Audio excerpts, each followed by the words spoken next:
आज बात रामायण के उस प्रसंग की जहां सम्मान और क्रोध आमने सामने थे। सोचिए, एक शादी का माहौल और वहां विनाश का डर। ऐसा आखिर क्यों हुआ? चलिए देखते हैं। तो बात है मिथिला की, जहां राजकुमारी सीता का स्वयंवर हो रहा था। राजा जनक ने एक बड़ी शर्त रखी। जो शिवजी का धनुष उठाएगा उसी से सीता का विवाह होगा।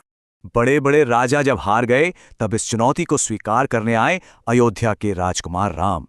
राम ने न सिर्फ धनुष उठाया बल्कि उसे उठाते ही वो एक जोरदार आवाज के साथ टूट गया। ये आवाज इतनी तेज थी कि इसने क्रोध से भरे ऋषि परशुराम को सभा में खींच लिया।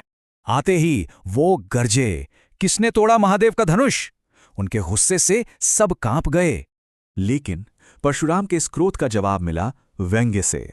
लक्ष्मण आगे आए। लक्ष्मण के जवाब ने तो जैसे आग में घी डाल दिया। परशुराम का क्रोध और भड़क उठा। अब तो सबको लगा कि बस विनाश निश्चित है, एक भयंकर युद्ध होकर रहेगा। मगर इस बढ़ते तनाव के बीच राम बिल्कुल शांत भाव से आगे बढ़े। उन्होंने बड़ी विनम्रता से कहा, हे मुनि, इसका दोषी कोई और नहीं, मैं हूं। राम का ये शांत स्वरूप और उनका तेज देखकर परशुराम को कुछ एहसास हुआ। उन्हें समझ आया कि ये कोई साधारण इंसान नहीं बल्कि एक अवतार हैं। और उन्हें यह भी ज्ञान हो गया कि ये तो स्वयं भगवान विष्णु के ही अवतार हैं।